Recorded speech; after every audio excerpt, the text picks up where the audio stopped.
Hello friends, I am पावन back again with another video tutorial.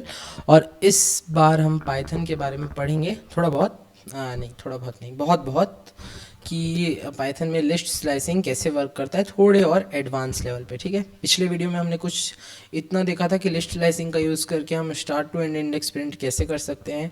Plus हमने ये भी देखा था स्टेप्स 2 के स्टेप से जा सकते हैं या 3 के स्टेप से जा सकते हैं। I hope you are getting what I am saying right now. तो अब थोड़ा सा और आगे बढ़ते हैं। ठीक है, कैसे बढ़ेंगे। देखो, मैं कोड पहले भी लिख चुका हूँ, ये वीडियो मैं पहले भी रिकॉर्ड कर चुका हूँ, बट रिकॉर्ड करने के बाद मेरे को पता चला कि मेरा माइक ख़राब था, तो पूरा वीडियो दोबारा रिकॉर्ड करना पड़ रहा है, जबकि ये पिछला वीडियो 1 घंटे 42 मिनट कुछ का था। सो लेट्स सी, फिर रिकॉर्ड करेंगे इस बार थोड़ा और अच्छे से। ठीक है, तो देखते हैं। सबसे पहले तो मैं आ जाता हूँ अपना लिस्ट पे। पिछले वीडियो में हमने इतना देखा था कि लिस्ट्स कैसे काम करती हैं। ठीक है, जैसे कि ये सब इसके आगे तक के जितने भी वीडियो हैं सबको मैं कमेंट आउट कर देता हूँ। सॉरी, वीडियो नहीं, सॉरी कोड। ठीक है, उप्स। हाँ, तो सॉरी फ्रेंड्स, गलती से रिकॉर्डिंग बंद हो गई। एक्चुअली रिकॉर्डिंग बनी है, विजुअल स्टूडियो कोड बंद हो गया था। ठीक है, तो अब थोड़ा सा और आगे बढ़ते हैं। राइट, देखो क्या होता है। सबसे पहले हम पिछले वीडियो में ये भी देखे थे कि ये वाले सिंटेक्स का यूज़ करके हम लिस्ट को पूरा का पूरा रिवर्स प्रिंट कर सकते हैं। मैं रन करके भी दिखा देता हूँ प्रोग्राम को एक बार। तो देखो, लिस्ट पूरी रिवर्स में प्रिंट हो रही है। तो ये ऐसे कैसे काम कर रहा है, राइट, वो भी हमको जानना है। ठीक है, देखो वो कैसे काम करता है ना। सबसे पहले हम ये समझते हैं कि इसको प्रिंट करना है, इसको किसी वेरिएबल में स्टोर करने की इंपॉर्टेंस क्या है। राइट, मान लो मैं इसको डायरेक्टली ऐसे लिख दिया, तो वो क्यों प्रिंट नहीं हो रहा। मान लो मैं यहाँ से 1 से 5 लिख दिया, यानी कि वो 1 से लेकर के 4th इंडेक्स तक प्रिंट करेगा, 5 को एक्सक्लूड कर देगा। राइट, तो अब मैं सिर्फ इतना लिख दूंगा तो वो प्रिंट क्यों नहीं होगा, उस रीज़न को समझते हैं। ठीक है, देखो यहाँ पे क्या हो रहा है। तुम अज्यूम कर लो कि एक बॉक्स है, जिस बॉक्स का नाम है फ़ोन कंपनीज। ठीक है, उस बॉक्स में 6 आइटम्स रखे हुए हैं, सीरियली रखे हुए हैं। ठीक है, ऑर्डर में, सॉर्टेड रखे हुए हैं। ठीक है, उलट पुलट नहीं, उथल पुथल नहीं, सॉरी। तो अब हम क्या बोल रहे हैं, हम बेसिकली इस सेकेंड लाइन के थ्रू बोल रहे हैं एक बंदे को। अज्यूम कर लो कि हम एक बंदे को बोल रहे हैं कि तुम फ़ोन कंपनीज नाम के डब्बे में से ये आइटम्स को निकाल लो। राइट, वो बंदा क्या कर रहा है, उन आइटम्स को बस निकाल रहा है। तो उसने बस उन आइटम्स को रिट्रीव किया, यानी ये लाइन उन आइटम्स को बस रिट्रीव कर रही है। पर यार देखो, सिर्फ रिट्रीव करने से प्रिंट तो नहीं हो जाएगा ना।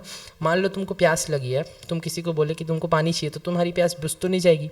सामने वाला बंदा पानी ला करके देगा या तुम जा करके लेकर के आओगे तो ही बुझेगी। राइट, पीने से ही बुझेगी। तो यहाँ पे भी ऐसी कुछ हो रहा है। ये लिस्ट अपने आप कैसे प्रिंट हो जाएगी, ये अभी तो सिर्फ रिट्रीव हो रही है। ये ना हमको रिटर्न करी जा रही है, ना प्रिंट फंक्शन को पास कर रहे हैं, ना प्रिंट फंक्शन को दे रहे हैं कि भैया तुम इसको प्रिंट करो स्क्रीन पे। ठीक है, तो उसके लिए हम ये करते हैं, हम ऐसा कर सकते हैं कि उस बंदे को बोल सकते हैं कि तुम ये फ़ोन कंपनीज नाम के डब्बे में से ये आइटम को रिट्रीव करो और उसको फ़ोन्स नाम के एक डब्बे में डाल दो। कॉपी पेस्ट कर दो, एक्चुअली डाल दो नहीं, मतलब यहाँ से निकाल के वो इसमें डालेगा तो यहाँ से गायब नहीं हो जाएंगी, यहाँ पे भी रहेंगे पर इसमें भी आ जाएंगे बेसिकली। ठीक है, copy paste kind of thing है ये। तो यहाँ पे क्या हो रहा है, फ़ोन्स नाम के एक डब्बे में, फ़ोन कंपनीज़ के डब्बे में से कुछ आइटम्स, ये जो फलान आइटम्स है, ये कॉपी पेस्ट हो जा रहे हैं। ठीक है, अब क्या होगा, मैं बोलूँगा प्रिंट फ़ोन्स। तो बेसिकली हम क्या बोल रहे हैं कि अब उस फ़ोन्स के जो डब्बा है उसमें से आइटम्स को प्रिंट कर दो। देखो 4 आइटम प्रिंट हो गए। अब मेरे को बोल रहा हूँ कि मेरे को दो मत। मैं उस बंदे को बोला कि रिट्रीव करो इन आइटम्स को और मुझको मत दो, डायरेक्ट उसको प्रिंट कर दो। तो वो कैसे बोलूँगा मैं, सिंपल, मैं इसकी जगह डायरेक्टली डाल दूंगा। ठीक है, तो ये इंपॉर्टेंस है या तो उसको प्रिंट करने का या तो उसको वेरिएबल में स्टोर करके रिट्रीव करके प्रिंट करने का। राइट, थोड़ा सा और आगे बढ़ते हैं। राइट, देखो अभी लिस्ट के बारे में हम देखें। अच्छा, लिस्ट क्या होता है, लिस्ट होता है कई सारे वैल्यूज़ का एक कलेक्शन एक ही वेरिएबल के अंदर। It's a group of different items. Right, so what is string, we have just studied about in the last video. मैंने आपको ये बताया था कि स्ट्रिंग्स क्या होते हैं। A string is a group of characters. एक स्ट्रिंग कई सारे कैरेक्टर्स का एक ग्रुप है और एक लिस्ट कई सारे वैल्यूज़ का एक ग्रुप है। तो बेसिकली दोनों सेम ही हुए। Right, string also is a group and list also is a group. तो बेसिकली क्या कर सकते हैं, हम ये कर सकते हैं कि हम स्ट्रिंग को भी एज अ लिस्ट ट्रीट कर सकते हैं, यानी स्ट्रिंग के अंदर भी जो कैरेक्टर्स होते हैं उनके इंडेक्सेस होते हैं। स्ट्रिंग की भी स्लाइसिंग की जा सकती है, ठीक है, उसको भी कॉपी किया जा सकता है ऐसे रिट्रीव कर करके एंड सेव कर करके, देयर इज नो प्रॉब्लम। तो ये देखो स्ट्रिंग रिवर्स प्रिंट हो गया। तो ऐसे काम करता है पाइथन का स्लाइसिंग वाला फीचर, ठीक है। थोड़ा सा और आगे बढ़ते हैं, अब जानते हैं फंक्शंस क्या होते हैं। मैं बहुत जल्दी जल्दी पढ़ाने की कोशिश कर रहा हूँ, पर बहुत डिटेल्ड पढ़ाने की कोशिश कर रहा हूँ।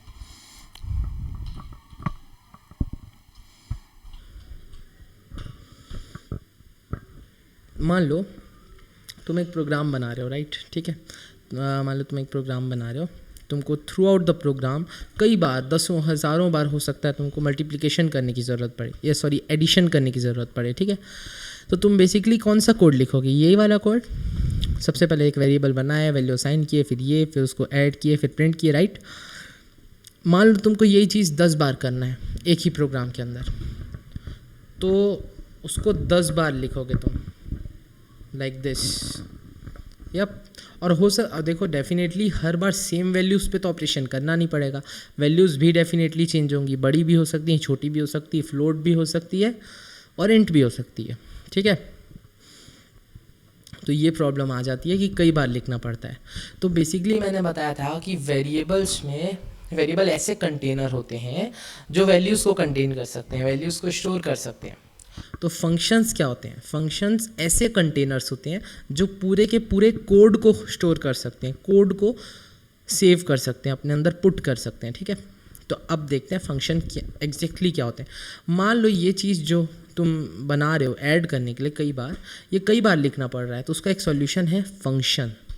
एक फंक्शन हम ऐसा बना दें जो इस कोड को एग्जीक्यूट करे और हर बार at the time of execution इन वैल्यूज़ को चेंज कर दे, और वो भी ये पूरी चीज़ सिर्फ एक लाइन के कोड में हो जाए। तो फंक्शन कैसे बनाते हैं, देखो मेरे को ये ऐड करना है, तो उसके लिए मैं कैसे करूँगा, जैसे ये कोड है सेम टू सेम ऐसी।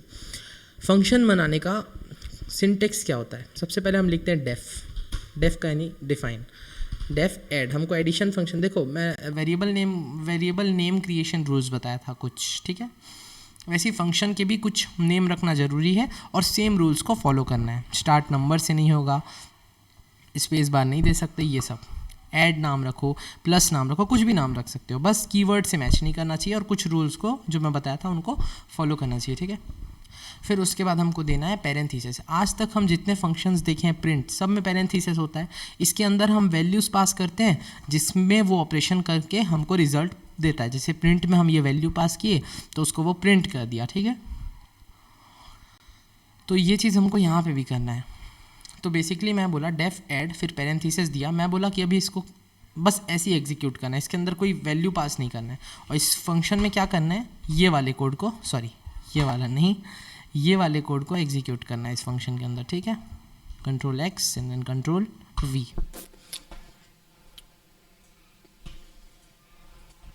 ठीक है, डन। अब मैं क्या करूँगा, जब भी मेरे को ये चीज़ करनी रहेगी तो मैं इतने बार नहीं लिखूँगा। जब भी मेरे को ये करना रहेगा एडिशन 10 और 20 का, मैं सिर्फ ऐड लिख दूँगा, बस दैट्स इट। चाहे मैं इसको 10 बार लिखूँ चाहे 12 बार लिखूँ, दैट डजंट मैटर, राइट।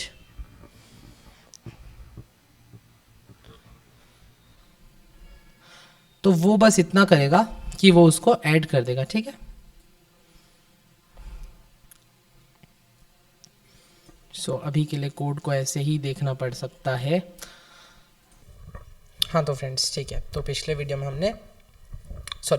नहीं, एक्चुअली बीच में लाइट गोल हो गई थी और मेरा कंप्यूटर भी चार्ज नहीं था तो बंद हो गया था, तो इसलिए मैं वीडियो को पॉज करके दोबारा स्टार्ट किया हूँ, ठीक है। तो अब थोड़ा सा आगे बढ़ते हैं। तो जब भी मैं जितने बार भी ऐड लिखूँगा, ठीक है, उतने बार ये इस ऑपरेशन को परफॉर्म करेगा। देखो एज एक्सपेक्टेड, राइट। तो अब मैं क्या कर सकता हूँ कि ये जो इतना बड़ा एक कोड था, मैंने इसको एक लाइन में एग्जीक्यूट कर दिया, ठीक है। तो अब मान लो मेरे को, देखो हर बार तो यहाँ पे, अच्छा मैं एक और चीज़ बताता हूँ, कुछ भी और बताने से पहले एक दूसरी चीज़ बताता हूँ। मैं बताता हूँ आपको, अच्छा ठीक है चलो, पैरामीटर्स, पैरामीटर्स क्या होते हैं? देखो पैरामीटर्स क्या होते हैं, लेट्स सी। यार ये मेरा कीबोर्ड को क्या हो गया, अब शायद ठीक है। हाँ, पैरामीटर्स क्या होते हैं, देखो हमने प्रिंट फंक्शन में जब प्रिंट करवाया तो क्या प्रिंट करना है वो तो हमने उसको बताया, राइट, ये प्रिंट करना है।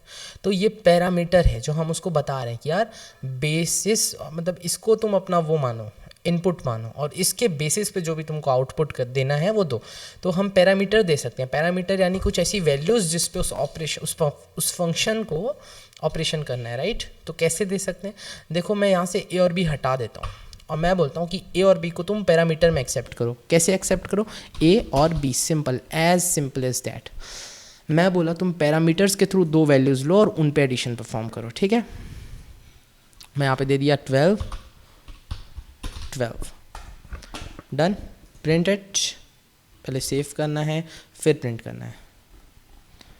तो देखो आ गया 24, ठीक है। It's as simple as that. अच्छा मान लो, अच्छा देखो अब पहले कुछ फंक्शंस तक अपन क्या कर रहे थे कि अब देखो मेरे को क्या करना है कि मेरे को इन दोनों का एडिशन जो है उसको प्रिंट नहीं करना है, उसको किसी और वेरिएबल में स्टोर करना है। यानी मैं बोला कि एडिशन वेरिएबल में स्टोर करना है, किसका एडिशन, 12 और 12, जो भी ए और बी हमने पास किया उसका। तो हम कैसे कर सकते हैं, प्रिंट के थ्रू नहीं कर सकते, डेफिनेटली नहीं कर सकते। उसके लिए क्या करना है, देखो हमने बेसिकली क्या बोला कि ये जो यहाँ पे फिल्डर्स हैं इनको हमने बॉल्स पास करी। अब हमको उसको इसमें स्टोर करना है। बॉल्स को कैच कर लेने के बाद उनके साथ जो ऑपरेशन करना था, जो कुछ भी बॉल से करना है, खेलना है, जो कुछ भी, वो करने के बाद उसको हम वापस एडिशन में स्टोर करवाना चाह रहे हैं। तो हम बेसिकली ये बोल रहे हैं कि जो हमने तुमको बॉल पास करी थी वो वापस हमको फेंक के दो कुछ ऑपरेशन करने के बाद। मतलब हमने दो फील्डर्स को बोला कि तुमको दो जो बॉल पास करी थी उन दोनों बॉल्स को जोड़ दो और वापस हमको फेंक के दे दो, ठीक है। और उसको हम डाल देंगे एडिशन नाम के एक डब्बे में, एक वेरिएबल में, ठीक है। तो ये चीज़ ऐसे काम नहीं करेगी। उसके लिए हमको क्या करना पड़ेगा, हमको रिटर्न करना पड़ेगा, रिटर्न सी। तो देखो अब जब मैं प्रिंट करूँगा ना addition, print addition, right, done. Program को मैंने सेव किया, मैंने रन किया एंड यप इट प्रिंटेड 24, ठीक है। तो इस तरह से काम करता है हमारा फंक्शंस ये सब। अच्छा अब एक छोटा सा एग्जांपल और लेते हैं। मान लो कि यहाँ पे पहले से ए और बी नाम के दो वेरिएबल्स थे, ए इक्वल्स टू 10 था और बी इज इक्वल्स टू भी 10 था, ठीक है। अच्छा अब मैं यहाँ पे भी ए और बी थे, यहाँ पे भी ए और बी हैं, तो कन्फ्यूजन हो रहा होगा, राइट। यहाँ पे भी ए और बी है, तो कौन सा ए कौन सा है, कौन सा बी कौन सा है, रन करके देख लेते हैं एक बार।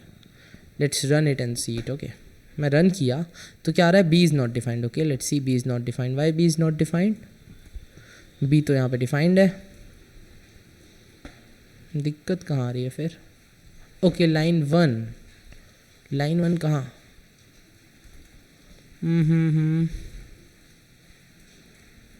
अच्छा ठीक है, इसको एक बार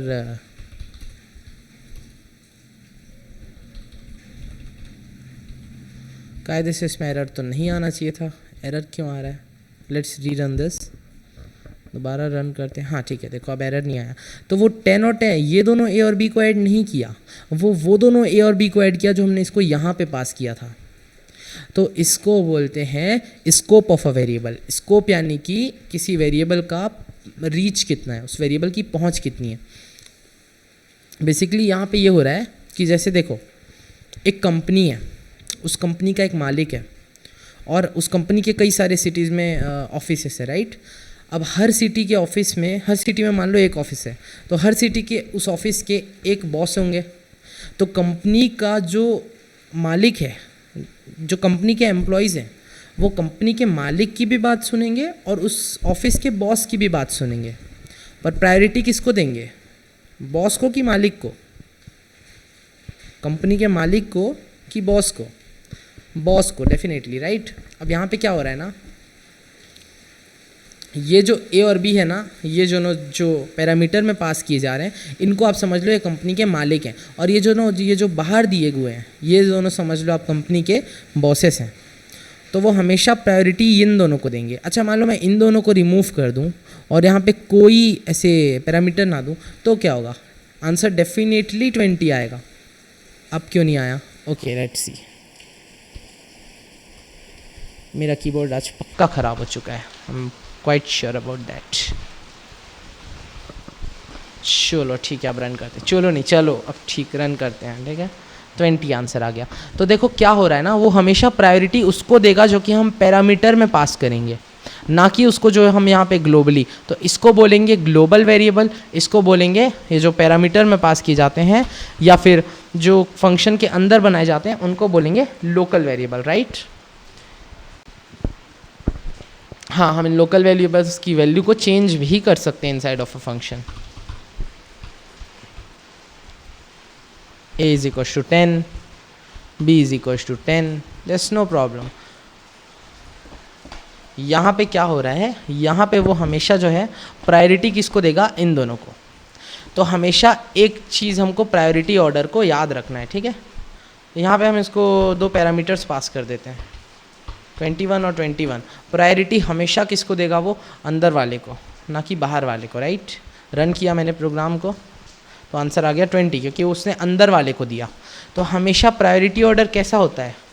priority of local variables is greater than priority of parameters is greater than priority of global variables, right. I think you have got it. मैं इसको कमेंट कर देता हूँ। तो हमेशा लोकल वेरिएबल यानी इनकी प्रायोरिटी सबसे ज़्यादा होती है, जो ये ऑपरेशन करेगा वो इन पे करेगा। इनके बाद अगर मान लो ये एग्जिस्ट नहीं करते तो वो पैरामीटर्स पे करेगा, और अगर पैरामीटर्स भी एग्जिस्ट नहीं करते तब जाके वो कहीं ग्लोबल में चेक करेगा, और ग्लोबल भी एग्जिस्ट नहीं करते तो एरर आ जाएगा, ठीक है। तो ये हमको बेसिकली फंक्शंस, हम ऐसे ऐसे फंक्शंस के साथ डील कर सकते हैं। अब देखते हैं स्ट्रिंग फंक्शंस, लिस्ट फंक्शंस और बहुत सारी चीज़ें हैं, ठीक है। तो स्ट्रिंग के भी कुछ फंक्शंस होते हैं, लिस्ट के भी कुछ फंक्शंस होते हैं। मैंने कोड पहले से लिख रखा है तो मैं पूरा कोड फिर से नहीं लिखूंगा, पर एक छोटी सी ट्रिक बताता हूँ, मतलब ट्रिक नहीं, प्रिंट फंक्शन का एक काइंड ऑफ एडवांटेज, या एडवांटेज नहीं फीचर बताता हूँ, ठीक है। मान लो तुम एक इंसान से एज इनपुट ले रहे हो, age equals to int input, and then input में दिया तुमने enter your age please, okay. अब तुमको क्या करना है? प्रिंट करना है उस बंदे की एज। तो कैसे करोगे? अच्छा तुम उसका नेम में इनपुट ले रहे हो, तो नेम को तो इंट में कन्वर्ट करेंगे नहीं, name is definitely not a number. So मैं यहाँ पे बोला एंटर, इटर नहीं, एंटर योर नेम, डन। अब मैं यहाँ पे क्या कर सकता हूँ? मैं बोल सकता हूँ name comma is comma age comma, ठीक है। फिर उसके बाद ईयर्स ओल्ड। सो ये चीज़ परफेक्टली काम करेगी। तो मैं बोला एंटर योर नेम पावन, ओके, रीड ओनली एडिशन, अच्छा ठीक है, कुछ एरर के चलते ये काम नहीं कर रहा है, तो उसको हम उस पर एग्जीक्यूट करेंगे कमांड प्रॉम्प्ट में, राइट। तो मैं बोला पाइथन, अब क्या हो गया मेरे कंप्यूटर को, फिर हैंग हो गया, Python part 2, okay, Python part 2, अभी भी नहीं हो रहा। इस फाइल का नाम तो पार्ट 2 ही है ना, और डेस्कटॉप में ही है ना ये, लेट्स सी। हाँ ये फाइल तो डेस्कटॉप में ही है, ठीक है, तो दिक्कत कहाँ आ रही है? Can't open file part 2, okay okay okay, ठीक है, देखते हैं। पाई नाम देता हूँ, अच्छा ठीक है, part 2.py, okay done. Enter your name will be Pavan and enter your age please will be 17। So answer क्या आ गया? Pavan is 17 years old, right, done. तो ऐसे होता है हमारा पाइथन। अच्छा अब ठीक है, आगे का कोड हम पूरा पाइचाम में लिखेंगे, ना कि विजुअल स्टूडियो में। हाँ तो इसका यूआई बहुत अच्छा है। चलो ठीक है, थोड़ा सा और कोड जो है हम विजुअल स्टूडियो में लिखते हैं, ठीक है, क्योंकि अभी पाइचाम इनपुट लेने की ज़रूरत तो ज़्यादा पड़ेगी नहीं। देखो अब स्ट्रिंग के कुछ फंक्शंस, स्ट्रिंग के फंक्शंस क्या होते हैं? फंक्शंस वो होते हैं जो हम किसी एक पर्टिकुलर वैल्यू पे परफॉर्म कर सकें, राइट। उसको छोटा करना, उसको बड़ा करना, उसको ऐड करना, उसको सब्सट्रैक्ट करना, उसको कुछ भी उस पे ऑपरेशन परफॉर्म करना फंक्शंस के थ्रू हम कर सकते हैं। स्ट्रिंग के लिए भी फंक्शंस होते हैं। जैसे कोई स्ट्रिंग है ना, तो वो एक पर्टिकुलर क्लास को बिलोंग करता है। जैसे ठीक है, जैसे मान लो तुम एक स्टूडेंट हो, तो तुम डेफिनेटली एक क्लास को बिलोंग करोगे। मैं बिलोंग करता हूँ 12th ए को, ठीक है। वैसे कोई और बिलोंग करेगा 12th सी को। अब स्ट्रिंग्स क्या होते हैं? स्ट्रिंग्स वो वेरिएबल्स होते हैं जो कि उन किस क्लास को बिलोंग करते हैं? स्ट्रिंग क्लास को बिलोंग करते हैं, str क्लास को बिलोंग करते हैं, ठीक है। तो इसके लिए भी कुछ फंक्शंस होते हैं जो कि हम उस क्लास के ऑब्जेक्ट्स पे यानी स्ट्रिंग्स पे परफॉर्म कर सकें। तो देखते हैं वो फंक्शंस क्या हैं। तो सबसे पहले मैं एक स्ट्रिंग ले लेता हूँ नेम, फिर उसमें खूब सारे स्पेसेस दे देता हूँ सबसे पहले तो। फिर उसके बाद मैं दे देता हूँ नाम एक जॉन, और उसके बाद मैं नाम दे देता हूँ, उसके बाद सरनेम दे देता हूँ डो, और फिर उसके बाद बहुत सारे स्पेसेस, एंड उसके बाद डॉट डॉट डॉट डॉट, फिर उसके बाद ओके चलो इतना ठीक है। ये बहुत अजीब स्ट्रिंग है, मैं जानता हूँ इस बात को। थोड़ा सा और आगे बढ़ते हैं। अब क्या करना है हमको?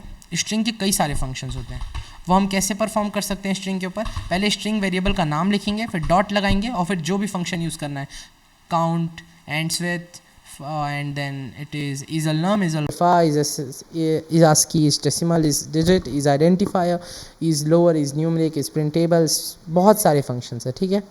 तो मैंने पाइचाम में पहले से लिख रखा है, तो मैं उसको कॉपी पेस्ट कर लूँगा डायरेक्टली अपने कोड में। तो मैं कर लेता हूँ कॉपी पेस्ट यहाँ से। Please wait for a while,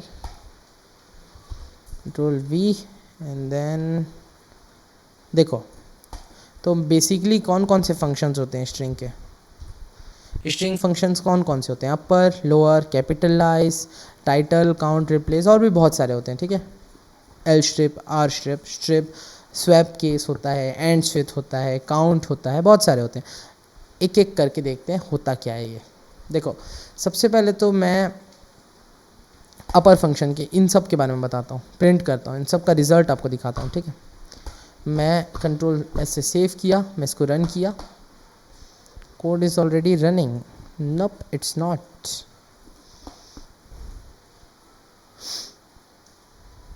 okay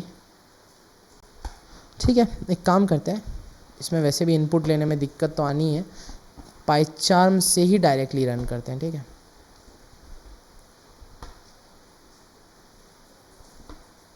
so मैं जितने भी इस कोड है, जो भी एक सब कोड्स हैं, इसको मैं यहाँ पे पेस्ट कर देता हूँ। Control C and then control.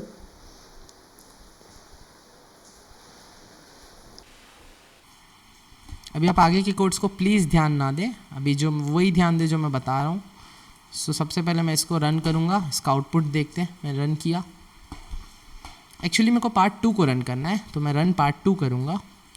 इसको मैं साइड में भेज दूँगा, राइट टॉप, डन। देखो क्या कर रहा है ये फंक्शंस, क्या कर रहे हैं। सबसे पहले आता है हमारा अपर फंक्शन। अपर ने क्या किया? सबको अपर में कन्वर्ट कर दिया। लोअर ने क्या किया?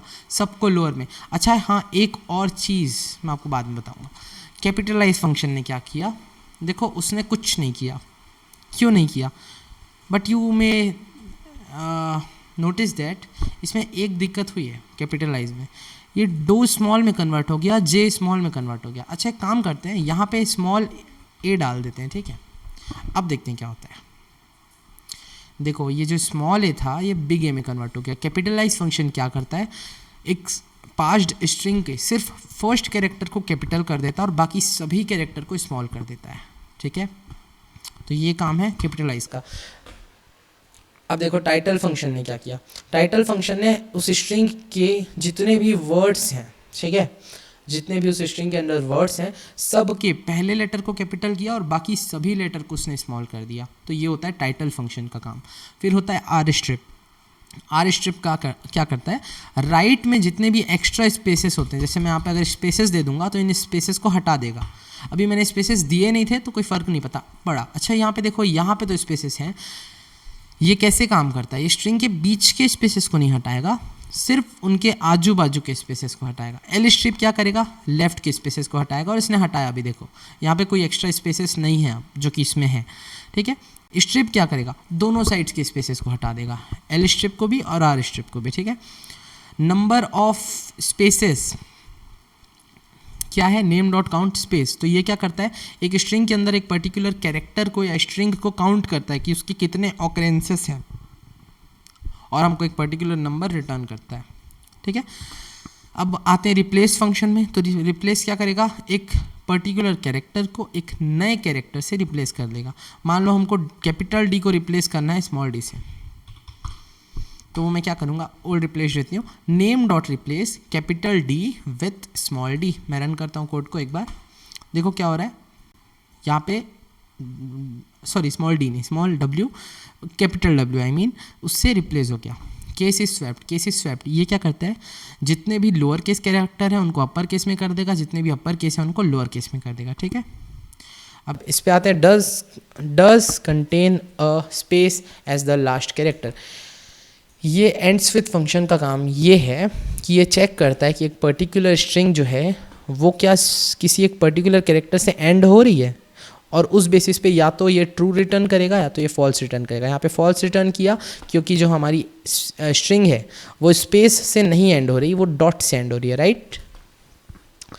तो ये है कुछ स्ट्रिंग के फंक्शंस। अच्छा एक और चीज़, मान लो ये जो स्ट्रिंग है मैंने यहाँ पे सबसे ऊपर में लिख दिया name is equals to, sorry name is equals to नहीं, नेम डॉट लोअर, ठीक है। फिर मैंने प्रिंट किया नेम, तो क्या वो प्रिंट हो जाएगा, नहीं, वो अभी भी लोअर में कन्वर्ट होकर प्रिंट नहीं हुआ। क्यों, क्योंकि देखो ये जो फंक्शंस हैं ये हमको कुछ ना कुछ वैल्यू रिटर्न करते हैं, और उनको एक्सेप्ट भी करना पड़ेगा या फिर डायरेक्ट प्रिंट करना पड़ेगा। अब मैं बोल रहा हूँ नेम को ही लोअर में कन्वर्ट कर दो, उसका कॉपी नहीं बनाना है। ये क्या कर रहा है, उस नेम को रिट्रीव कर रहा है, उसको लोअर में कन्वर्ट करके उसका एक कॉपी बना के हमको रिटर्न कर रहा है, और जो उसका कॉपी है हम उसको नेम वेरिएबल में ही स्टोर कर लेंगे। तो हम यहाँ पे क्या बोल रहे हैं, बेसिकली तुम नेम को ही चेंज कर दो, नया नेम मत बनाओ, तुम नेम को ही चेंज कर दो, उसी को लोअर में कन्वर्ट कर दो और उसी में स्टोर कर दो, और फिर बाद में उसको प्रिंट करो, तो ये डेफिनेटली काम करेगा। तो ये जितने फंक्शन हैं ये कुछ ना कुछ रिटर्न करते हैं, ये सब स्ट्रिंग रिटर्न करते हैं, ठीक है। ये एक नंबर रिटर्न करता है, ठीक है, ये कुछ रिटर्न नहीं करता, सॉरी ये भी एक स्ट्रिंग रिटर्न करता है, सॉरी ये भी एक स्ट्रिंग रिटर्न करता है, ये भी एक स्ट्रिंग रिटर्न करता है, और ये एक बूलियन रिटर्न करता है, right. Done, let's move somewhat further. अब देखते हैं न्यूमेरिक फंक्शंस काइंड ऑफ। तो मैं इतना सब जो कुछ भी है इसको मैं कमेंट आउट कर देता हूँ, राइट, और इन सब चीज़ों को मैं कमेंट इन कर देता हूँ, मतलब कमेंट से हटा देता हूँ। यहाँ पे एक स्ट्रिंग है 1 2 3 1। देखो मैं टाइम बचाने के लिए जल्दी जल्दी पढ़ाऊंगा, पर पूरा डिटेल में पढ़ाऊंगा हर एक चीज़। कोई भी डाउट हो तो इंस्टा पे या फिर मेरे से कमेंट्स में पूछ सकते हैं, ठीक है। सो स्टार्ट करते हैं। देखो एक स्ट्रिंग है 1 2 3 1। अब इज अल नम क्या चेक करता है, इज अल नम यानी मतलब either the string is alphabets or it is numeric, either the string is alphabetic or numeric। ये बेसिकली ये सब फंक्शन बूलियन रिटर्न करते हैं, ठीक है।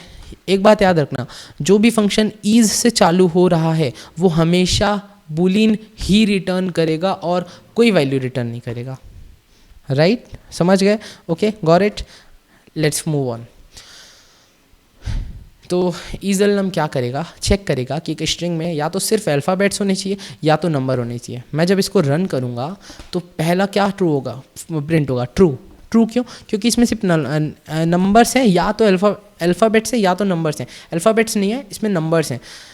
अब मान लो मैं यहाँ पे स्पेशल सिंबल ऐड कर देता हूँ और रन करता हूँ, यहाँ पे क्या आंसर आया, फॉल्स। क्यों, क्योंकि अल्फ़ाबेट्स के अंदर में सिंबल्स नहीं आते। सिंबल्स ना तो अल्फ़ाबेट्स में आते हैं ना तो नंबर में, ठीक है। तो ईजल नम तभी ट्रू रिटर्न करेगा जब उसमें सिर्फ या तो नंबर्स हो या तो अल्फ़ाबेट्स। ईज अल्फ़ा यानी वो सिर्फ तभी ट्रू रिटर्न करेगा जब उसमें सिर्फ और सिर्फ अल्फ़ाबेट्स हो, no number no special symbol. Is numeric का वही फंक्शन है, बूलियन रिटर्न करेगा। ट्रू तब रिटर्न करेगा सिर्फ और सिर्फ तब जब उसमें सिर्फ और सिर्फ नंबर्स हो, ना लेटर्स ना सिंबल्स। इज आइडेंटिफायर क्या करता है, देखो मैंने आपको कुछ रूल्स बताए थे बेसिकली फर्स्ट पार्ट में कि आइडेंटिफायर कैसे बनाना है। आइडेंटिफायर क्या होता है? आइडेंटिफायर यानी नाम। आइडेंटिफायर वो होता है जो किसी एक पर्टिकुलर वैल्यू को आइडेंटिटी देता है। कैसे? इस वैल्यू को हमने क्या आइडेंटिटी दिया? एस। तो एस क्या है? आइडेंटिफायर है, राइट? तो हर वेरिएबल का नेम को हम वेरिएबल के नेम को हम आइडेंटिफायर भी बोल सकते हैं। तो ये ईज आइडेंटिफायर क्या चेक करता है? एक पर्टिकुलर स्ट्रिंग को लेता है और चेक करता है कि उस स्ट्रिंग को हम as a variable name use कर सकते हैं कि नहीं। इसको डेफिनेटली नहीं कर सकते, ये आंसर फॉल्स आएगा, क्योंकि वेरिएबल नेम कभी भी लेटर से नंबर से स्टार्ट नहीं होता। तो आंसर फॉल्स आया। अच्छा, मान लो यहाँ पे मैं सिर्फ SA दे देता तो ट्रू आता, क्योंकि हो सकता है लेटर से स्टार्ट, राइट? तो इतना हो गया ईजल नाम, ये सब। अब स्प्लिट फंक्शन को देखते हैं। स्प्लिट फंक्शन क्या करता है? देखो, इसको मैं शुरू से करके बताऊंगा। मैं एक स्ट्रिंग लिया S, उस स्ट्रिंग में वैल्यू दे दिया पावन गुप्ता। अब इस टाइम में क्या करूँगा? वैल्यू को डॉट से सेपरेट करूँगा, ठीक है? मैं बोला कि स्प्लिट करना है इसको on the basis of dot. तो ये क्या करेगा? उस स्ट्रिंग को जहाँ पे भी डॉट है, जितने भी डॉट्स हैं, ठीक है, उनके बेसिस पे स्प्लिट कर देगा, डिवाइड कर देगा, बांट देगा, और उन डिफरेंट आइटम्स की एक लिस्ट क्रिएट करके हमको रिटर्न करेगा, जो कि हम या तो डायरेक्टली प्रिंट कर सकते हैं या तो उसको स्टोर कर सकते हैं। तो मैं क्या बोला? Items in S separated by a dot. बहुत बड़ा नाम है बट बहुत ज़्यादा एक्सप्लेनेटरी है। तो मैं बोला S डॉट स्प्लिट, और फिर उसके अंदर एक कैरेक्टर पास किया जिससे हमको स्प्लिट करना है, हमको डॉट से स्प्लिट करना है, ठीक है? तो डॉट। अब मैं बोला प्रिंट आइटम्स यार ऑटो सजेशन क्यों? हाँ, हो गया, ठीक है? मैं रन किया, देखो क्या क्या प्रिंट हो गया? पावन और गुप्ता, ठीक है? तो ये on the basis of dot उन दो स्ट्रिंग्स को स्प्लिट कर दिया। देखो, ऐसा ज़रूरी नहीं है डॉट, हम किसी भी बेसिस पे स्प्लिट कर लेते हैं। मान लो मेरे को P से स्प्लिट करना है, मैं यहाँ पे P भी पास कर सकता हूँ। देखो, ऐसे सेपरेट हो गया। मैं इस पर कैरेक्टर पास कर सकता हूँ कि नहीं, मतलब स्ट्रिंग पास कर सकता हूँ कि नहीं? Let's see. डेफिनेटली पास कर सकता हूँ, ठीक है? तो वो उस पूरी स्ट्रिंग से सेपरेट कर देगा, तो उसको हटा देगा और उसके आजू बाजू के एलिमेंट्स को अलग अलग डिवाइड करके एक लिस्ट में स्टोर कर देगा। तो यहाँ पे ये तो स्टोर हो जाएगा, पर इसके पहले तो कोई एलिमेंट है ही नहीं, तो इसके पहले का जो एलिमेंट होगा वो हो गया एक empty string, right? Done, understood. Let's move on further. अब देखो, स्प्लिट फंक्शन में ज़रूरी नहीं कि हमको कैरेक्टर या स्ट्रिंग पास करना है, हम उसको खाली भी छोड़ सकते हैं। अब देखते हैं क्या होता है। अभी तो कुछ भी नहीं हुआ, यहाँ पे स्पेस देंगे तो क्या होता है, देखते हैं, ठीक है? देखो कमाल, इस बार वो सेपरेट कर दिया, क्योंकि वो क्या करता है, जब हम उसको एक एक्सप्लिसिटली कैरेक्टर प्रोवाइड ना करें कि तुम इसके बेसिस पे स्प्लिट करो, तो वो बाय डिफॉल्ट स्पेस के बेसिस पे स्प्लिट कर देगा। Understood? Let's move on further. अब चलो, अब अपन एक प्रोग्राम बनाते हैं, ईज फ्लोट। देखो, ईज फ्लोट फंक्शन नहीं होता कि हम चेक कर सकी कोई एक स्ट्रिंग फ्लोट है कि नहीं। तो मैं इसको अनकमेंट करता हूँ, मेरे को चेक करना है कि स्ट्रिंग फ्लोट है कि नहीं। तो मैं ये नहीं चेक कर सकता प्रिंट ईज फ्लोट यानी S डॉट ईज फ्लोट, ऐसा मैं नहीं चेक कर सकता। ईच डेसिमल है बट वो ये नहीं चेक करता कि वो फ्लोट है कि नहीं, ठीक है? देखो, ईच डेसिमल क्या चेक करता है? देखो, डेसिमल का कुछ फॉर्मेट होता है इस तरह का कुछ, राइट? तो वो यही चेक करता है कि जो स्ट्रिंग है वो इस फॉर्मेट में प्रोवाइड की गई है कि नहीं। ये बहुत कॉम्प्लेक्स है, इसका ज़्यादातर प्रोग्रामिंग में काम नहीं आएगा, अभी तो नहीं, ठीक है? तो ईज फ्लोट फंक्शन हम खुद ही बनाते हैं, ठीक है? अब हम ऐसा तो नहीं कर सकते कि S डॉट पे वो काम करे, क्योंकि देखो, डॉट पे सिर्फ वही फंक्शंस काम करते हैं जो उस क्लास को बिलोंग करते हैं। मैं अगर स्ट्रिंग क्लास को खोल के वहाँ पे फंक्शन बनाऊँ तो मैं उसको S डॉट के थ्रू यूज़ कर सकता हूँ, बट अगर मैं ऐसे ही बनाना चाहता हूँ, मतलब वो किसी एक पर्टिकुलर स्ट्रिंग क्लास को बिलोंग नहीं करेगा, मैं अपना कस्टम फंक्शन बनाना चाहता हूँ, तो मेरे को उसमें एज अ पैरामीटर स्ट्रिंग को एक्सेप्ट करना पड़ेगा, ठीक है? मैं फ्लोट फंक्शन बनाया, इस फ्लोट, उसमें एक स्ट्रिंग को एक्सेप्ट करना है। देखो, पैरामीटर की हमेशा ज़्यादा प्रायोरिटी होती है as compare to global variable, ठीक है?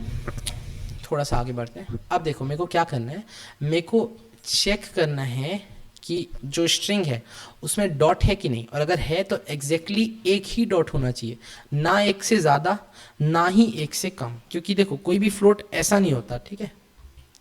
ये वर्जन्स होते हैं सॉफ्टवेयर्स के, कंप्यूटर्स के, बट नंबर नहीं हो सकता, राइट, फ्लोट नहीं हो सकता।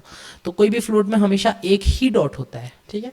तो वो मेरे को चेक करना है, तो मैं कैसे चेक करूँगा, काउंट फंक्शन का यूज़ करके। ऑब्वियसली मैं बोला if H dot count dot is equal to 1, तब ही रिटर्न ट्रू, यानी कि हाँ रिटर्न करो, एल्स रिटर्न फॉल्स।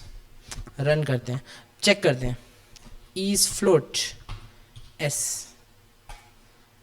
तो आंसर क्या होगा, प्रिंट ट्रू। अच्छा मैं यहाँ से डॉट हटा देता हूँ, ठीक है, अब रन करता हूँ, फॉल्स। अच्छा अब एक काम करता हूँ, डॉट रहने देता हूँ, यहाँ पे ए लगा देता हूँ, अभी भी ट्रू रिटर्न कर रहा है। ऐसा तो कोई फ्लोट नहीं होता कि उसमें बीच में ए आ जाए। या फिर चलो एक काम करते हैं, ए डॉट ए करते हैं, चेक करते हैं, ठीक है, अभी भी ट्रू रिटर्न कर रहा है। ये आ जाती है प्रॉब्लम। तो मेरे को ये भी चेक करना है कि उसको डॉट के बेसिस पे स्प्लिट करो, यानी उस पर एग्जैक्टली एक डॉट होना चाहिए, ठीक है, प्लस जो बाकी के जितने भी कैरेक्टर्स हैं वो सिर्फ और सिर्फ न्यूमेरिक होना चाहिए। इस फंक्शन का यूज़ करना पड़ेगा और कुछ नहीं, ठीक है। तो वो मैं कैसे करूँगा, यहाँ पे रिटर्न ट्रू करने के बजाय, अच्छा देखो डॉट नहीं है तो डायरेक्टली रिटर्न फॉल्स करना है, क्योंकि वो फ्लोट हो ही नहीं सकता अगर उसमें डॉट नहीं है तो, ठीक है। मैं बोला अगर वो उसमें डॉट है, एग्जैक्टली एक ही डॉट है, तो मैं दूसरी कंडीशन चेक करूँगा। क्या कंडीशन चेक करूँगा, मैं करूँगा अगर उसमें एक डॉट है तो मैं बोलूँगा टर्म्स, यानी उसमें कितने टर्म्स हैं। ऑब्वियसली एक डॉट है तो दो ही टर्म्स होंगे, डॉट के राइट और लेफ्ट वाले, तो मैं टर्म्स को on the basis of dot split कर दूंगा, on the basis of dot split कर दूंगा, टर्म्स को नहीं, सॉरी, स्ट्रिंग को, जो कि हमारी S dot split on the basis of dot. तो हमारे पास दो टर्म्स आ गए। चलो सबसे पहले तो मैं टर्म्स को प्रिंट कर देता हूँ for a basic understanding. Terms, run किया मैं कोड को, 12 और 25 हो गया प्रिंट। अब मेरे को चेक करना है कि ये दोनों टर्म्स नंबर हैं कि नहीं। तो मैं कैसे चेक करूँगा, सबसे पहले तो मैं एक वेरिएबल बना लेता हूँ, are both floats is equal to false, sorry is equal to false नहीं, ट्रू, ठीक है। मैं बोला, या फिर लेट से इसको फॉल्स ही सेट करते हैं, ठीक है, देखते हैं आगे क्या करना है।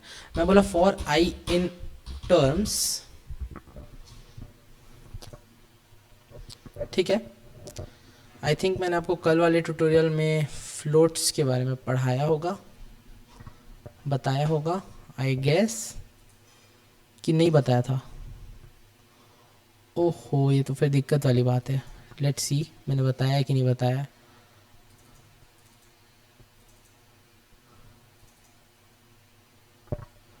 ये क्या था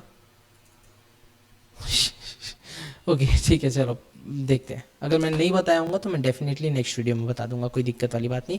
अभी इसको अगर कहीं पे भी डाउट हो तो आप मेरे से पूछ सकते हो, डेफिनेटली पूछ सकते हो, ठीक है, ओके।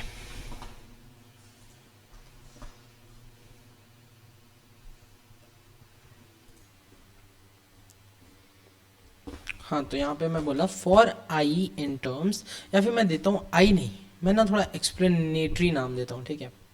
वो कैसे दे सकता हूँ मैं, फॉर टर्म इन टर्म्स, ठीक है। अब मैं बोलूँगा, अरे यार मेरा, हाँ फिर से, हाँ फॉर टर्म इन टर्म्स मैं बोला if term dot is numeric, सिर्फ तभी आर बोथ फ्लोट्स, अरे यार नहीं फ्लोट नहीं, आर बोथ नंबर्स, न्यूमर्स नहीं नंबर्स, ठीक है, are both numbers is equals to true, else are both number is equals to false, and then मैं यहाँ पे बोलूँगा रिटर्न आर बोथ नंबर्स। अब ये प्रोग्राम एग्जैक्टली सही काम करेगा, बहुत सही काम करेगा, ठीक है। अभी ट्रू रिटर्न किया, जैसे मैं यहाँ पे अगर कोई भी ऐसे कोई और लेटर वेटर डाल देता हूँ तो ये फॉल्स रिटर्न करेगा। वैसे मैं अगर लेटर हटा देता हूँ and then so true and then dot A डाल दिया तो लेट्स सी अब क्या करता है, फॉल्स, ठीक है। तो प्रोग्राम बहुत सही से काम कर रहा है। एक बार एक्सप्लेन कर देता हूँ कैसे काम कर रहा है। मैंने एक फंक्शन बनाया इस फ्लोट, जिसमें मैंने एक स्ट्रिंग को एक्सेप्ट किया। अब मैंने चेक किया कि उस स्ट्रिंग में एग्जैक्टली एक डॉट ही होना चाहिए, क्योंकि देखो एक फ्लोट में एक से ज़्यादा डॉट तो डेफिनेटली नहीं हो सकता, राइट। तो उसमें जो काउंट है डॉट्स का वो एग्जैक्टली इक्वल्स टू 1 होना चाहिए। फिर मैं बोला अगर ऐसा कंडीशन नहीं है तो फॉल्स रिटर्न कर दो, अगर ऐसा कंडीशन सही है ये कंडीशन तो तुम इसमें आ जाओ। यहाँ पे मैं क्या कर रहा हूँ, अब देखो एक डॉट होना चाहिए, यानी 2 टर्म्स होंगे, एक डॉट के लेफ्ट में एक डॉट के राइट में। तो मैं क्या कर रहा हूँ, जो स्ट्रिंग है जो मैं रिसीव किया मैंने उसको डॉट के बेसिस पे स्प्लिट कर लिया, ठीक है। तो मेरे को 2 टर्म्स मिल गए, एक लेफ्ट टर्म एक राइट टर्म। अब मेरे को ये भी चेक करना है कि दोनों टर्म्स न्यूमेरिक ही होने चाहिए। तो वो क्या करूँगा, सबसे पहले मैं एक वेरिएबल बना दूंगा आर बोथ नंबर्स, उसकी इनिशियल वैल्यू मैं फॉल्स सेट कर दूंगा। फिर मैं बोलूँगा तुम टर्म्स से लूप करो और टर्म वेरिएबल का यूज़ करके लूप करो, यानी हर टर्म के आइटम को एट इट्स टाइम तुम टर्म नाम के वेरिएबल में स्टोर करते जाना और फिर उसके थ्रू हम उसको रिट्रीव करके उस पर जो भी ऑपरेशन या कंपैरिजन या जो भी करना है वो हम देख लेंगे फॉर लूप के अंदर, ठीक है। फिर मैंने चेक किया कि टर्म इज न्यूमेरिक है कि नहीं, अगर है तो आर बोथ नंबर्स ट्रू हो जाएगा।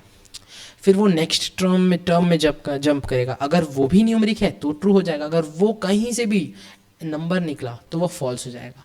और एट लास्ट मैं यहाँ पे लूप से जब बाहर आऊँगा तो मैं रिटर्न कर दूंगा आर बोथ नंबर्स।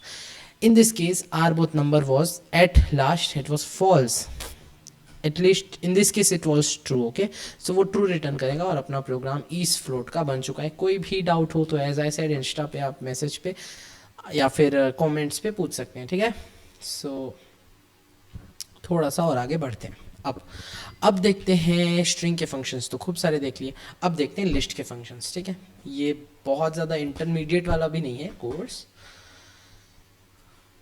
मैं ट्राई करूँगा इस पर ज़्यादा से ज़्यादा इस ट्यूटोरियल पे कवर करने की। मैं बोला तो था कि 1 वीडियो ट्यूटोरियल सीरीज़ होगा, बट नहीं है। मेरे को लग रहा है इंटरमीडिएट और एडवांस को 2 अलग अलग भाग में बताना पड़ेगा, ठीक है। देखते हैं आगे, देखते हैं जो भी हो एक एक चीज़ डिटेल में एक्सप्लेन है, तो इसीलिए ये ट्यूटोरियल सीरीज़ अगर आप देखोगे तो पाइथन अच्छे से समझ में आ जाएगा, अगर साथ साथ में प्रैक्टिस कर रहे हो तो, and that's my guarantee, okay. Let's move forward, इसको मिटा देता हूँ। देखो लिस्ट फंक्शंस, अब हम आ गए लिस्ट फंक्शंस में, ओके ठीक है। तो एक चीज़ और है, मैंने आपको लूप एक्सप्लेन नहीं किया था और मैंने यहाँ पे लूप का यूज़ कर लिया। यहाँ इस वाले कोड में मैंने लूप का यूज़ कर लिया, ठीक है। तो चलो मैं आपको बता देता हूँ लूप्स क्या होते हैं। सबसे पहले इन सब चीज़ों को मैं हटाता हूँ, अब देखते हैं लूप्स क्या होते हैं। सॉरी यार प्लीज़ उसके लिए। सो लूप्स देखते हैं, चलो ये एकदम स्पेशल हेडिंग होगी। हाँ लूप्स बहुत इंपॉर्टेंट है किसी भी प्रोग्रामिंग लैंग्वेज में। You know, any good program will require loop and that's a high probability, okay। चलो थोड़ा सा आगे बढ़ते हैं, अब देखते हैं लूप्स क्या होते हैं। देखो लूप्स क्या होते हैं ना, लूप यानी एक ऐसा कोड होता है जो कि बार बार एग्जीक्यूट होता है जब तक एक कंडीशन ट्रू है। जैसी वो कंडीशन फॉल्स हुई वो लूप का एग्जीक्यूशन बंद हो जाएगा और वो लूप के बाहर आके नेक्स्ट कोड को एग्जीक्यूट करना चालू कर देगा। तो बेसिकली कुछ इस तरह से हो रहा है कि मान लो मेरे पास एक वैल्यू है आई, जिसकी एक वेरिएबल है आई जिसकी वैल्यू है 0। मेरे को इसकी वैल्यू एक एक बढ़ा के प्रिंट करना है जब तक इसकी वैल्यू 10 नहीं हो जाती। तो मैं क्या बोलूँगा, जब तक i इज़ लेस देन 10, यानी जब तक i की वैल्यू 10 से छोटी है तब तक प्रिंट i, यानी तब तक तुम i को प्रिंट करो। हाँ ये लूप का सिंटेक्स नहीं है, ठीक है, ये लूप का सिंटेक्स नहीं है। एग्जाम में जब तक तब तक लिखने से कुछ नहीं होगा, और मैं एग्ज़ाम के लिए पढ़ा भी नहीं रहा। Marks doesn't matter, knowledge matters. तो जब तक i इज़ लेस देन 10 तब तक प्रिंट i, और तब तक i equals to i plus 1। मैं क्या बोल रहा हूँ कि जब तक i की वैल्यू 10 से छोटी है तब तक i को प्रिंट करो और i की वैल्यू को 1 बढ़ा दो। अच्छा क्या होगा अगर मैं 1 नहीं बढ़ाऊंगा तो इस लाइन को हटा दूंगा, क्योंकि तब क्या होगा ना, देखो ये कंडीशन हमेशा ट्रू हो जाएगी, क्योंकि हाई की वैल्यू तो हमेशा ज़ीरो है, ये कंडीशन हमेशा ट्रू है, इसलिए हमेशा प्रिंट करेगा, हमेशा प्रिंट करेगा, तो ये इन्फिनाइट लूप बन जाएगा, कभी ख़त्म ही नहीं होगा, उसके आगे का कोड कभी एग्जीक्यूट नहीं होगा। तो इसलिए मैं हर बार आई की वैल्यू 1 से बढ़ा दे रहा हूँ। 1 से बढ़ाना जरूरी नहीं, 2 से भी बढ़ा सकते हैं, 3 से भी बढ़ा सकते हैं, अपने रिक्वायरमेंट के ऊपर डिपेंड करता है। तो ये होता है लूप। जैसे ही ये कंडीशन फॉल्स होगी वो बाहर आ जाएगा। यहाँ पे ना कुछ इस तरह से हो रहा है, यहाँ पे क्या हो रहा है, सबसे पहले आई की वैल्यू 1 है, प्रिंट किया, फिर आई की वैल्यू 2, फिर प्रिंट 3, कंडीशन ट्रू है अभी भी, आई इज़ लेस देन 10, फिर प्रिंट कर देगा, फिर आएगा एक बढ़ा देगा, फिर हो गया 4, अभी भी कंडीशन ट्रू है, आई इज़ लेस देन 10, फिर प्रिंट करेगा। अब देखो ऐसे करते करते 9 में आ जाएगा, 9 में चेक करेगा, आई इज़ लेस देन 10, फिर प्रिंट करेगा, फिर एक बढ़ा देगा, आई की वैल्यू हो जाएगी 10, 10 में चेक करेगा, 10 is never less than 10, okay, 10 is equals to 10, 10 is not less than 10, तो कंडीशन फॉल्स हो गई, लूप एंड हो जाएगा, नेक्स्ट कोड में चला जाएगा, ठीक है। तो इस तरह से काम करते हैं लूप्स। तो इसका सिंटेक्स क्या है, फॉर लूप नहीं, वाइल लूप बता रहा हूँ। वाइल यानी जब तक आई इज लेस देन 10 तब तक, कॉलन का मतलब यहाँ पे तब तक है, यहाँ पे से लेकर नहीं है, ठीक है। So while I is less than 10 colon, यानी जब तक आई 10 से कम है तब तक प्रिंट आई, और उसके बाद I is equals to I plus 1, right, done. Run करते हैं कोड को, देखो 0 1 2 3 4 5 6 7 8 9, done. I hope you have got. अच्छा, यहाँ पे काम क्या आता है, ये काम क्या होता है, मान लो मेरे को 1 की टेबल प्रिंट करना है, 10 तक प्रिंट करना है, ठीक है। तो मैं अभी i0 लिखा, मैं बोला 10 तक 1 की टेबल प्रिंट करना है, यानी जब तक 10 से छोटा है i तब तक क्या करो, i टाइम्स 10 प्रिंट करो, तो 1 की टेबल प्रिंट हो जाएगी, सॉरी 10 की टेबल प्रिंट हो जाएगी। अगर मैं सिर्फ i प्रिंट करूँगा तो 1 की टेबल प्रिंट होगी, मैं i टाइम्स 2 प्रिंट करूँगा तो 2 की टेबल प्रिंट हो जाएगी, i टाइम्स 3 प्रिंट करूँगा तो 3 की टेबल प्रिंट हो जाएगी। I think you are getting what I am saying, and if you are not, then please ask me in the comments or in the Insta message, DM me your question and I will most probably try to solve them. Okay, so let's move ahead, let's understand one more topic, and that is the range function. Range function, हाँ मैं अभी आपको ये list functions बताने वाला था, उससे पहले मैं रेंज फंक्शन बताता हूँ। रेंज ये क्या करता है ना, रेंज फंक्शन बेसिकली क्या करता है, एक स्टार्टिंग वैल्यू से लेकर के जो भी एक एंड वैल्यू पास करते हैं उसका -1 यानी 9 तक इन दिस केस वो एक लिस्ट जनरेट करता है। और हाँ, यहाँ पे भी हम स्टेप्स पास कर सकते हैं, 2 -2 जैसा भी हमारा मन, ठीक है, वो लिस्ट जनरेट करेगा। अच्छा, मान लो अगर मैं इसको डायरेक्टली एक लिस्ट नाम के वेरिएबल में स्टोर कर दूंगा तो LST प्रिंट LST क्या होगा देखते हैं, लेट्स सी क्या आउटपुट आता है। यहाँ पे तो ये सेम टू सेम प्रिंट हो गया, प्रिंट स्टेटमेंट टाइप का हो गया। नहीं, देखो क्या होता है, अभी ये एक रेंज ऑब्जेक्ट है, ठीक है, इसको ये लिस्ट जनरेट तो कर रहा है बट वो इनिशियली लिस्ट फॉर्मेट में नहीं है, उसको लिस्ट फॉर्मेट में पहले कन्वर्ट करना पड़ेगा। तो मैं उसको कन्वर्ट करूँगा टाइप कन्वर्शन के थ्रू। तो अब मैं जब इस चीज़ को अंदर डालूंगा और मैं इसको रन करूँगा, सी रन हो गया, 2 के स्टेप से उसको किया जनरेट लिस्ट को, ठीक है, 1 से लेकर के 9 तक। मैं 10 से लेकर के 0 तक दूंगा, -2 के स्टेप से दूंगा तो 10 8 6 4 2, ठीक है, exactly same as slicing. I think you can quite relate it to that slicing stuff. So let's get ahead now. तो अब देखते हैं फॉर लूप। देखो फॉर लूप के केस में ना जब तक तब तक वाला केस काम नहीं करता, ठीक है।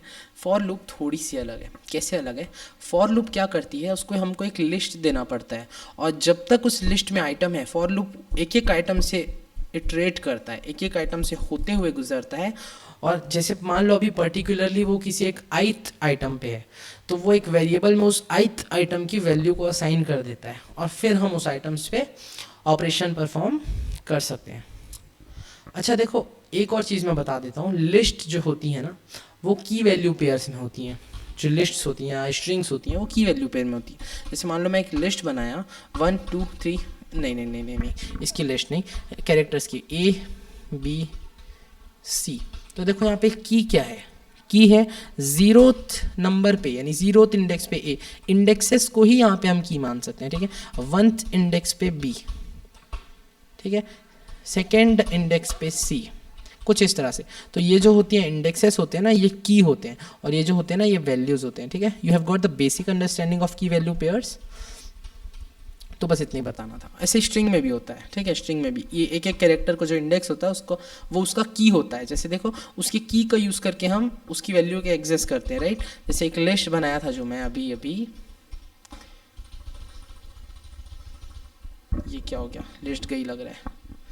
लिस्ट बनाया A, then B, then C, and then मैं उसको कैसे एक्सेस करता था, की का यूज़ करके। लिस्ट का 1th आइटम तो 1 की है, और उस की क्या वैल्यू है, बी, उसको प्रिंट करना है। तो इस तरह से की वैल्यू काम करता है। अब आते हैं फॉर लूप पे। तो फॉर लूप क्या करता है ना, हर एक आइटम से लूप करता है, उसको हमको एक लिस्ट प्रोवाइड करना पड़ता है, ठीक है। वो उस लिस्ट के हर एक आइटम से होते हुए जाता है, और उस वक्त वो जिस आइटम पे रहता है वो किसी एक वेरिएबल में उस आइटम को असाइन कर सकता है, जैसे उसके, ताकि उसके ऊपर ऑपरेशन परफॉर्म कर सके। कुछ ऐसे समझ सकते हैं, मैं बोला एक नेम है, उसमें एक वैल्यू स्टोर्ड है जॉन। मैं बोला for I in name print I. Run करता हूँ प्रोग्राम को, JOHN। यहाँ पे क्या कर रहा है, वो जॉन नाम के इस स्ट्रिंग से लूप कर रहा है। फर्स्ट टाइम पे वो जे हुआ, तो जे की वैल्यू वो आई को असाइन कर दिया। अब हम आई पे जो भी ऑपरेशन चाहे परफॉर्म कर सकते हैं, ठीक है। वैसे ही सेकेंड टाइम वो ओ हुआ, फिर वो उसने आई पे ओ की वैल्यू असाइन कर दी। सॉरी फ्रेंड्स, आवाज़ आ गई थी जो उसके लिए। हर किसी को घर में बुलाते हैं, लॉकडाउन चल रहा है तो काम तो करना ही पड़ता है घर का। खैर, उन सब दुख की बातों को छोड़ते हैं अभी, ठीक है, आगे बढ़ते हैं थोड़ा सा। वैसे ही मान लो यहाँ पे एक लिस्ट है, मान लो, ठीक है। लिस्ट है, नेम्स की लिस्ट है, ठीक है, नेम्स।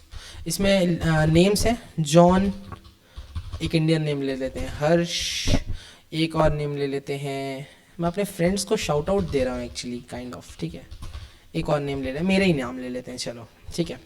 मैं बोला आई इन नेम्स प्रिंट आई। इस टाइम पे क्या होगा ना, वो एक एक नेम को एक एक करके प्रिंट करेगा। तो सबसे पहले नेम हुआ जॉन, आई की वैल्यू हो गई जॉन, फिर हर्ष हुआ, फिर आई की वैल्यू हर्ष, फिर दीपांशु, फिर आई की वैल्यू दीपांशु, फिर आई की वैल्यू हो गई पावन। तो यहाँ पे ज़रूरी नहीं कि हम आई लें, यहाँ पे हम नेम ले सकते हैं। It's quite explanatory and better for ज़्यादा अच्छा है ना, आसानी पड़ेगी, राइट। तो यहाँ पे भी मैं नेम लिया हूँ तो नेम प्रिंट करना पड़ेगा, नेम। तो रन करता हूँ, done, as simple as that. अच्छा, मैं बताता हूँ अब, मैं आपको रेंज फंक्शन क्यों बताया, लेट्स सी, बीच में, ठीक है, रेंज फंक्शन क्यों बताया वो भी बताता हूँ, और फिर मैं आपको की वैल्यू पेयर का भी बीच में क्यों रेफरेंस दिया मैं वो भी बताता हूँ। सबसे पहले देखते हैं, सबसे पहले एक वैल्यू क्रिएट करते हैं यहाँ पे आई। मैं बोला फॉर आई इन, मेरे को बोलना है कि आई को एक 1 से लेकर के 20 तक की रेंज में पूरा लूप करवाओ। तो sorry for the typing mistake, print I. मैं रन किया प्रोग्राम को, ठीक है, 1 2 3 4 5 6 पूरा 1 से लेकर के 19 तक प्रिंट हो गया। तो अब आई की वैल्यू, अच्छा देखो, एक यहाँ पे और चीज़ हो रही है, ये तो ग्लोबल वेरिएबल है, ये तो फॉर लूप का मतलब पैरामीटर वेरिएबल है, समझ लो, ठीक है। तो अब जब मैं यहाँ बाहर में प्रिंट करूँगा प्रिंट आई, तो क्या होगा, लेट्स सी। आई की वैल्यू अभी 19 हो गई, क्या बता रहा हूँ, ये यहाँ पे लोकल वैल्यू क्रिएट नहीं किया, ये जो ग्लोबल वेरिएबल था ना उसी को एक्सेस करके उसी पे वैल्यूज को स्टोर करता चला गया, और एट लास्ट जो उसकी लास्ट वैल्यू थी, जो एग्जीक्यूट करने से पहले वो लिस्ट के, जो लिस्ट से बाहर आने के जस्ट पहले उसने एग्जीक्यूट किया था, वो वैल्यू आई को असाइन हो गई। जब बाद में हम आई प्रिंट किए लिस्ट के बाहर, तो वो वैल्यू जो की थी 19 वो प्रिंट हो गई, राइट। तो कुछ इस तरह से काम करता है स्कोप फॉर लूप में, ठीक है। वाइल लूप में ऐसा, वाइल लूप में भी ऐसा हो सकता है, डेफिनेटली होगा, वाइल लूप में भी यही केस है, उसका भी स्कोप ऐसे ही काम करता है, ठीक है। थोड़ा सा और आगे बढ़ते हैं। अब एक फंक्शन है एन्यूमरेट फंक्शन, वो मैं आपको अभी नहीं, वो मैं आपको थोड़ा सा बाद में बताऊंगा। मैं लिस्ट फंक्शन बताने वाला था अभी, राइट। तो चलो लिस्ट फंक्शंस देखते हैं।